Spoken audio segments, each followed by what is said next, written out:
Did you know China is secretly carving a trench into the seabed of the Red Sea, one of the most important maritime arteries on Earth? Not for oil, not for science, but to reshape global trade and quietly anchor itself as the dominant force in one of the world's most strategic choke points. This isn't just construction. This is conquest, masked by cranes and cargo ships. What they're building changes everything. If you wanted to control global trade, you wouldn't need to fire a shot or build a wall. You'd take Djibouti. This tiny country on Africa's eastern horn may not look like much on a map, but it sits right at the gateway between the Red Sea and the Gulf of Aden, a narrow corridor of water called the Bab el-Mandeb Strait, just 29 kilometers wide, funnels over 10% of global trade. Oil, electronics, raw materials, everything that powers the modern world sails through here. Now, imagine if someone could control what goes in and what comes out.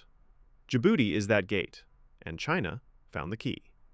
Back in 1896, Djibouti was just a French colony with a dusty coastline and dreams of relevance. But even then, colonial powers realized this place was a launch pad. They built a port, simple by today's standards, but it became Ethiopia's lifeline to the sea. Fast forward a century, and the world's ships have transformed into floating skyscrapers. Container behemoths stretching 400 meters long, hauling 20,000 units at once. But Djibouti's old port? It couldn't keep up. Shallow waters, cramped docks, weeks-long delays. By 2016, the congestion was choking Ethiopia's economy. 95% of its imports passed through Djibouti, and every traffic jam at the port meant pain on the streets of Addis Ababa. And that's when China stepped in. China's Belt and Road Initiative was never just about roads and bridges. It was about leverage, building the arteries of global trade, so they'd flow through Beijing's hands.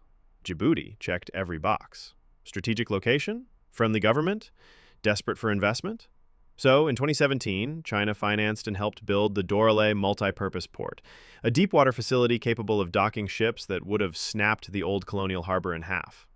They didn't just deepen the port, they dug a trench, a massive underwater channel carved through the seabed to let the world's largest commercial vessels glide in like kings. Millions of tons of sand were dredged and relocated. 2.2 million square meters of artificial land were created. That's enough land to park over 400,000 cars. But this trench wasn't just for trade. It was for something much, much bigger.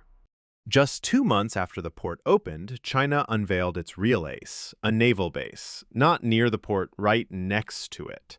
Djibouti became home to China's first overseas military base, just minutes from the commercial facility it had built.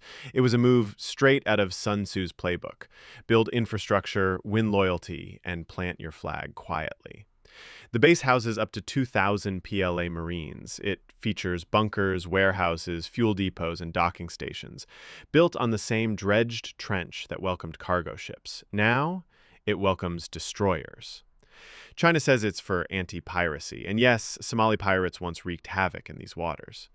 But the real story is about presence, projection, power.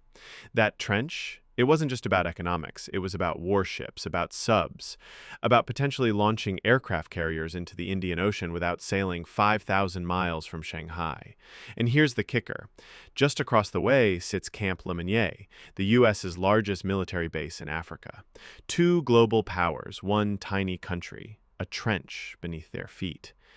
This wasn't a one-off. China's playbook is crystal clear now. In Egypt, they bought stakes in the Suez Canal terminal. In Saudi Arabia, the Red Sea Gateway terminal at Jeddah. Across Africa, 78 ports in 32 countries, built, financed, or operated by Chinese companies. Every one of these footholds forms part of a sprawling, carefully orchestrated network. It's a spiderweb of trade and influence. And guess who's at the center? The Red Sea is now China's chessboard, and Djibouti is its queen. The Dorla port is more than a trade hub. It's a multi-purpose behemoth. It can process 8 million tons of cargo annually, has deep-water berths for 100,000-ton vessels, grain terminal moves 300 tons per hour, fertilizer hub, vehicle import lanes, and even a livestock export station that can process 2.5 million animals per year, including 1,000 camels a day. This isn't just logistics, it's soft power built with cranes and cement. Ethiopia, a landlocked nation with 120 million people, is now tightly locked into China's system through the port, through investment, and through the Addis Ababa-Djibouti Railway, another $3 billion Chinese-funded project completed in 2018. It slashed trade time from weeks to hours, and it runs on Chinese rails built to Chinese specs maintained by Chinese engineers. The trench? That was just the start. Let's call this what it is, a masterclass in geopolitical strategy. While Western powers talked diplomacy and sanctions, China quietly laid concrete and laid claim. They didn't just win contracts, they built dependencies. Ports under Chinese control don't just serve Chinese goods, they prioritize them. Want your ship to dock first? Hope your flag's red and yellow. Now multiply that by dozens of ports across Africa. That's not just trade dominance, that's policy leverage. If a nation relies on China for its exports, its ports, its railways, will it back a UN resolution that threatens those ties? Unlikely. And China's not done. Djibouti's port is already expanding. Phase 2 of the Durala development will quadruple its size, a $290 million expansion to handle ultra-large container ships of the future. A 48-square-kilometer free trade zone is under construction, promising 350,000 jobs and turning Djibouti into the Singapore of Africa. Luxury waterfronts, banking districts, even smart city projects, all backed by Chinese banks, Chinese developers, and Chinese operators. Satellite imagery shows new piers under construction, possibly to accommodate an aircraft carrier strike group. That trench, once just a gateway for trade, may soon become a dock for global power projection. Why should you care? Because 80% of global goods move by sea. Because 15% of that traffic sails through the Red Sea. Because every iPhone, every gallon of gas, every bag of coffee might pass through a trench China now owns the blueprints to. This isn't paranoia, this is strategy, with blueprints, contracts, and boots on the ground. Djibouti may be small, but it's no longer just a pin on the map. It's the pivot point of a new world order, where ports matter more than politics and trenches hold more power than treaties. China didn't fire a missile, it fired up dredgers. It didn't seize territory, it signed leases. And while the world was watching for tanks and tariffs, it quietly dug a trench into the heart of global commerce. So now the question isn't what is China building?